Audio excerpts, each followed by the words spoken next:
Last week, we looked at how the Vietnam War got started. As we know, because of the Tonkin Gulf Resolution, there was no specific declaration of war, and the war escalated in a way that nobody could have foreseen. The last slide, we saw 500,000 men there by 1968 in a war that really wasn't supposed to happen. So, the United States had some advantages, certainly our technology. The infrared sniper scopes made it easier to see at night. We had a very well supplied supply line. We had the disadvantage of the Viet Cong and the North Vietnamese fighting on familiar land. Remember, for them, this was a civil war, a war of independence. The jungle provided excellent cover. How could we use some of our weapons from the air when we couldn't find them? Nor could we tell who was an enemy. It was very difficult for American airstrikes to hit the Viet Cong. Here are some photos from the Vietnam War. As you can see, most of them were in particularly wet, muddy area. Here again is a photo of the importance of the helicopter. Look at the ability for it to put men down on mountainsides. One of the difficulties of fighting in Vietnam was the rainy season. You've probably all seen that movie Forrest Gump where he's in the jungle. And look at these men walking through hip-high waters that contained malaria and poisonous snakes and even trench foot, which we thought had gone out years before. Just horrible photographs. And you think about during World War II how long these photographs came to come home. These pictures were on the news every night. So many people in Vietnam began to question the morality of this war. And arguments continued. Robert McNamara, who had been the Secretary of Defense, resigned over disagreement with the escalation of the war. He had been one of the holdovers from Kennedy's administration and now worked under President Johnson. Martin Luther King was an outspoken anti-war activist, and when he was assassinated in April of '68, he had begun to turn some of his attention not just to civil rights, but to getting out of this war. The promises of the Great Society had been shot down on the battlefield of Vietnam. In other words, a lot of the actions and the programs that had been taken were now for naught. And in particular, we began to see the inequity of this war. A boy could get out of the war, out of the draft, by by being in college.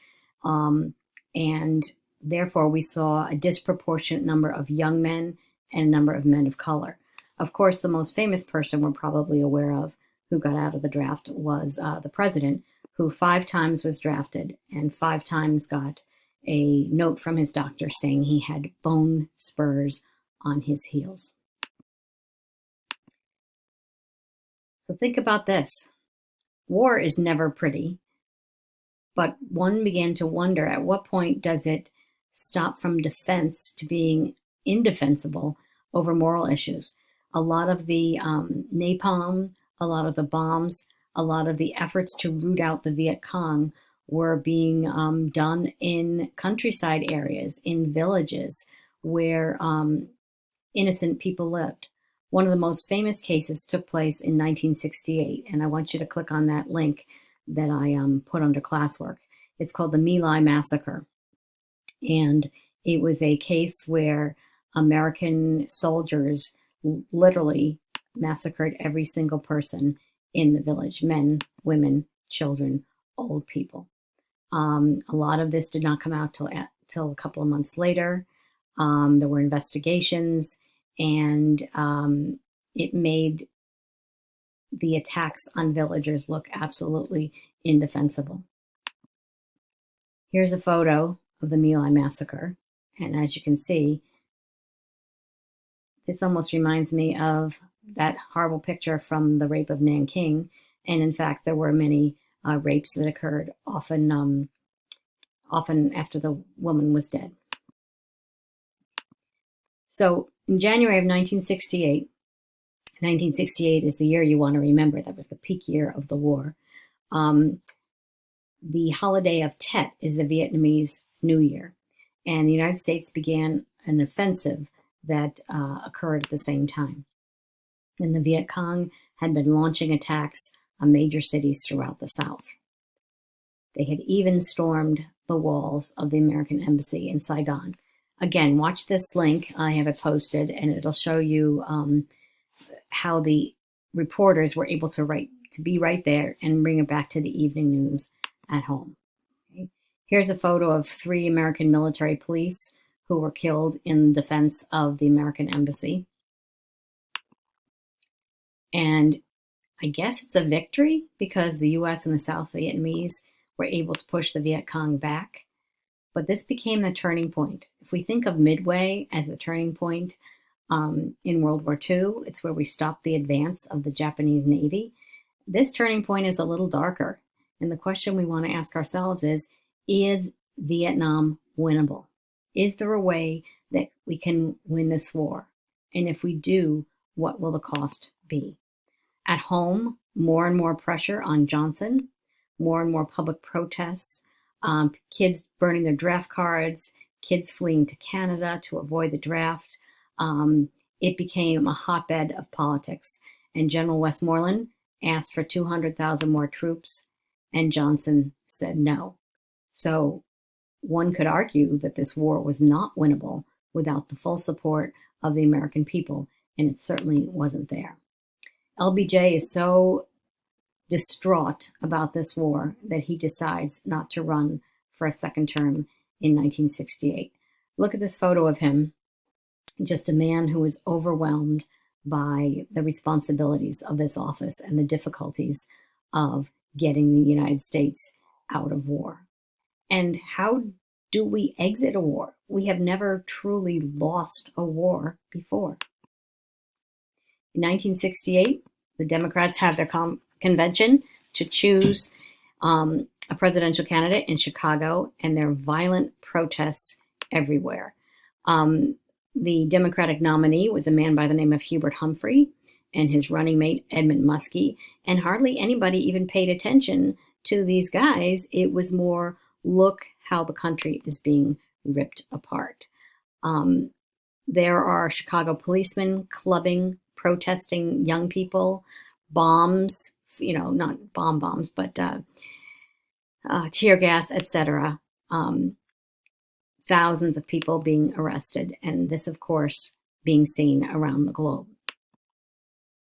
The Republicans nominated Nixon, who, of course, we first met in the 1940s as an anti-communist campaigner and a member of HWAC. He had served as vice president under Eisenhower, and he and his vice president nominee Agnew promised to bring peace with honor. So how can you interpret that? Peace with honor. How are we going to get out of this war in a way that is honorable? He's not talking victory. He's just talking peace. He won in 1968, very, very narrow vote. He only received 43% of the popular vote. So that tells you just how divided the country was in 1968. Interesting background to this is Humphrey became the Democratic nominee, obviously lost to Nixon, but somebody who was running and was the front runner for the Democratic nomination was Robert Kennedy, who, of course, we learned about during his brother's presidency. He was assassinated in June of 68, and many people felt that had he been the Democratic nominee, he would have defeated Nixon. And as we'll see, the entire course of the next 10 or 15 years might have been different. So look at this. We've got another third-party candidate, and it's George Wallace, who is a Southern governor. This is the peak of the civil rights movement too, which we're going to take a look at later this year. And again, the ideas of giving civil rights to Black people really divided this country. So one of Nixon's plans was what was known as Vietnamization. We're going to turn the fighting of the war over to the South Vietnamese. We're going to make them responsible to fight this war, and we are going to withdraw. In June of 1969, he called out the first 25,000 American troops to return home. However, secretly, without telling Congress or the public, he resumed bombing of North Vietnam. Now remember that the Gulf of Tonkin resolution gave the president almost unlimited power to wage war. To increase the pressure on North Vietnam, Nixon ordered invasions of the neighboring countries of Cambodia and Laos, and this resulted in massive protests in the United States. In particular, one took place on May 4th, 1970, at Kent State University in Ohio. I want you to watch this video because it resulted in student deaths, and for many was the nail in the coffin for U.S. Involvement in Vietnam. Congress was so upset at the president's decision to invade these two countries that they repealed the Gulf of Tonkin resolution, and gradually troops were removed from Vietnam. President Nixon decided to invade these two countries because he thought they were harboring and allowing the Viet Cong to continue to do what they were doing. Here's the most famous photograph from Kent State with the dead student in the foreground. They were fired on by the Ohio National Guard. Henry Kissinger, Secretary of State under Nixon, started conducting, here's that word again, secret negotiations with the North Vietnamese. Why would he do it secretly? Many people feel it was because America didn't want to lose face and didn't want to look weak in trying to get out of this war. The Pentagon Papers were a series of articles which revealed the government had been lying to us about the course of this war. And for many people, this was the beginning of the end of trusting your government.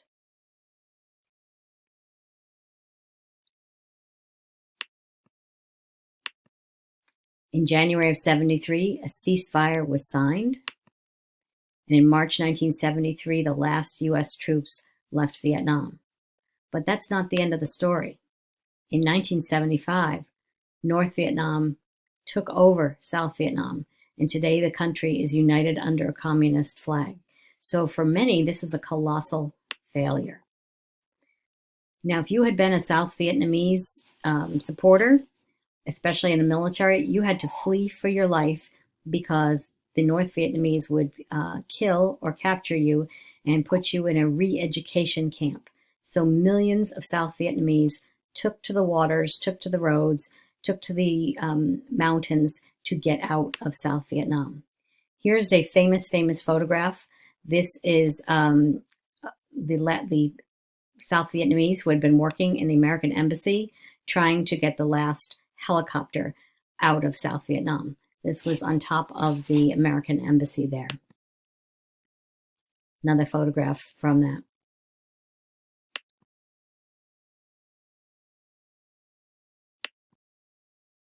Many of them fled by boat, overcrowded boats, where they ended up in Thailand.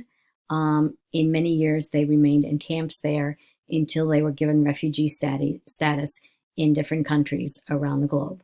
The United States took in millions of Vietnamese refugees, and today the Vietnamese population is in the millions in the United States.